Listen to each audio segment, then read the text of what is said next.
في حلقة النهاردة هنعرفكم تعمل ايه أول ما توصل مطار القاهرة، كمان هنجرب الانتظار في أفخم لاونج بالنسبة ليا في مطار القاهرة. رحلتنا هتكون من تيرمينال 2، بالرغم من إن أغلب الطرق تم تطويرها والدنيا اختلفت كتير عن زمان، لكن برضه حاول توصل المطار قبلها ب3 ساعات، ولو هتقعد قعدة ملوكي زي صالات اللاونج اللي قلنا لكم عليها ديت ممكن تروح قبلها ب4 ساعات. أول ما تنزل من العربية أو التاكسي هتاخد الترولي دوت اللي بيكون موجود بره علشان تحط عليه الشنط بتاعتك، ولو شنطة واحدة مش لازم علشان حركتك تكون أسهل. أول حاجة هتحضر التذكرة والباسبور لأمين الشرطة اللي بيكون على أول بوابة، لأن الدخول بيكون مقصور على المسافرين فقط. بعدها بتتحرك على أول تفتيش ليك واللي بيكون قبل أي إجراءات، واللي بعد ما بتنتهي منه بتلاقي نفسك قدام مكان بتعمل فيه التشيك إن، واللي معناه طبعا إنك أكدت الحجز بتاعك وخلاص مسافر معاهم، واللي من خلاله بيتحدد رقم المقعد لو ما حددتوش أونلاين، وبتسلم الحقائب اللي هتكون في بطن الطيارة أو المخزن يعني، وبتاخد البوردنج باس واللي هو عبارة عن ورقة بيكون فيها تفاصيل رحلتك، وفي منه اللي بيكون أونلاين على الموبايل بتاعك يعني. أغلب شركات الطيران بيكون لك من اول شنطه واحده وزنها 23 كيلو، وساعات ما بيكونش ليه غير شنطه واحده اللي هتطلع معاك فوق لو احنا بنتكلم عن شركه طيران اقتصادي، لحد 3 شنط في بعض الشركات المميزه زي الاماراتيه، وبيكون ليك شنطه واحده صغيره معاك على الطياره بجانب طبعا شنطه اللاب او شنطه اليد للسيدات. بعد كده بتتجه للجوازات،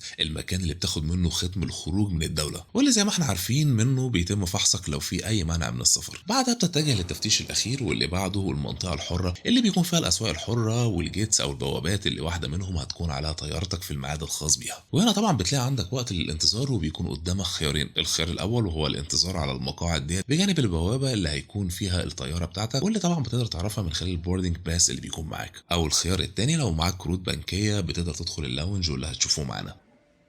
اللاونج هو استراحة أو صالة بتقدر تستنى فيها الطيارة بتاعتك، وبيكون عندك كل حاجة، أكل، مشروبات سخنة وباردة وحمام، وفي بعض الأوقات شاور روم كمان، وإنترنت وكراسي للمساج.